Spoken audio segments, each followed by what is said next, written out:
امجد صاحب نے ایک چھوٹی سی دکان سے بزنس شروع کیا تھا۔ ترقی کرتے کرتے شہروں میں امجد نام سے بڑی بڑی مارکیٹس بن گئیں۔ حال ہی میں انہوں نے لندن میں بھی 2 اسٹور شروع کر دیے۔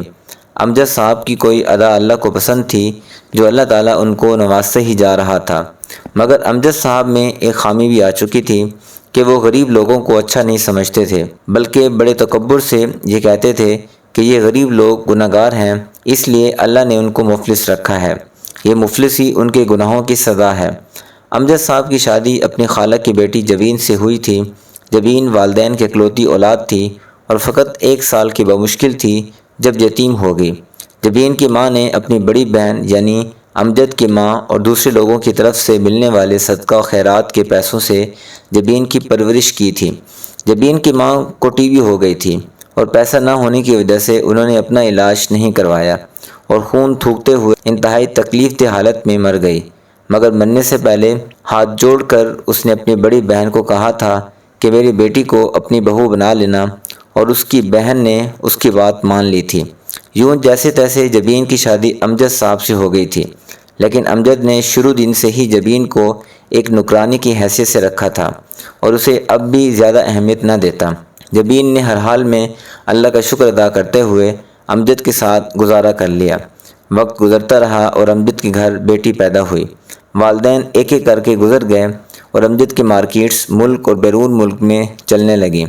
امجد کے کسی حاسد دوست نے انہیں مشورہ دیا کہ اگر تمہیں اپنی بیوی میں زیادہ دلچسپی نہیں ہے تو دوسری شادی کر کے اپنا وارث پیدا کرو۔ امجد صاحب ایک اچھے بزنس مین ہوتے ہوئے بھی اپنے منافق دوست کو نہ پہچان سکے اور اس کی بات پر عمل کرنے کا سوچنے لگے۔ دوسری طرف امجد کی بیٹی ایمن بھی 17 سال کی ہو چکی تھی۔ امجد صاحب نے اپنی بیٹی کی ہم عمر زوجہ نامی ایک لڑکی کو پی اے رکھ لیا۔ زوجہ ایک شاطر لڑکی تھی۔ اس نے جلد ہی امجد صاحب کو سینے میں اتارنا شروع کر دیا اور لندن میں موجود مارکیٹس کی وہ منیجنگ ڈائریکٹر بن گئی۔ زوجہ نے وہاں کے ورکرز پر اپنا اثر و رسوخ بڑھانا شروع کیا۔ دوسری طرف امجد صاحب نے زوجہ کو شادی کی پیشکش کر دی، جو کہ زوجہ نے 2 شرائط کے ساتھ قبول کر لی۔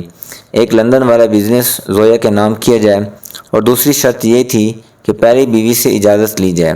امجد صاحب نے پلک جھپکتے ہی لندن والا بزنس زوجہ کے نام کر دیا، مگر جب گھر میں دوسری شادی کی بات کی تو ان کی بیوی جبین نے کوئی جواب نہ دیا، مگر ایمن نے انتہائی سخت جواب دیا اور کہا کہ آپ یا دوسری شادی کو رکھیں یا پھر ہمیں۔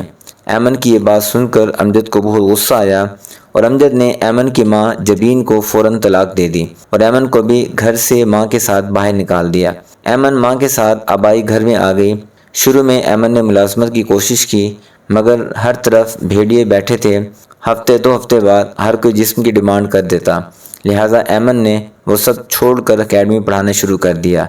ادھر پہلی بیوی سے طلاق ہونے کے بعد زوجہ نے پاکستان والے کاروبار کا باقی آدھا حصہ بھی اپنے نام کروا لیا۔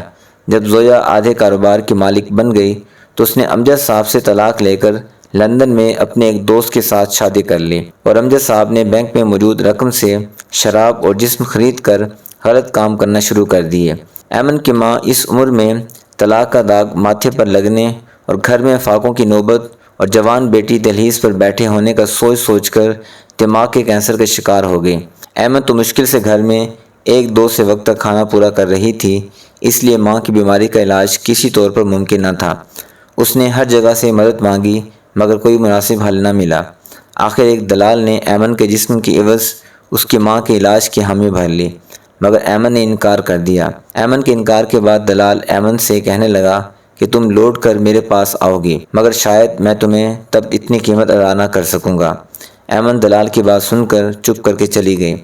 ادھر ایمن کی ماں کی تکلیف حد سے بڑھ گئی۔ ساری ساری رات وہ درد سے چلاتی تھی۔ ایمن کی ماں کی تکلیف ایمن سے برداشت نہ ہوئی تو ایمن نے دلال کی بات مان لی، مگر اب دلال نے ایمن کو دبئی کے ایک ہوٹل میں بیچنے کا کہا اور کہنے لگا تمہاری ماں کا علاج بہترین ہوگا۔ ایمن نے اپنے سامنے ماں کو بہترین ہسپتال کے پرائیویٹ روم میں داخل کروا دیا اور خود دلال کی بات مان کر دبئی کے ایک ہوٹل میں چلی گئی۔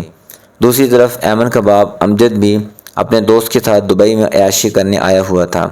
امجد کو اس کے دوست نے بتایا کہ فلاں ہوٹل میں ایک 17 سالہ خوبصورت کنواری لڑکی آئی ہے، امجد اور اس کے دوست نے منہ بولی قیمت ادا کر کے لڑکی کو ایک رات کے لیے خرید لیا، اور جب مقررہ وقت پر وہ اپنے دوست کے ساتھ ہوٹل کے کمرے میں پہنچا تو سامنے اپنی بیٹی کو دیکھ کر حیران رہ گیا اور اس کا جسم کانپنے لگا اور دل پر ہاتھ رکھ کر بیٹھ گیا۔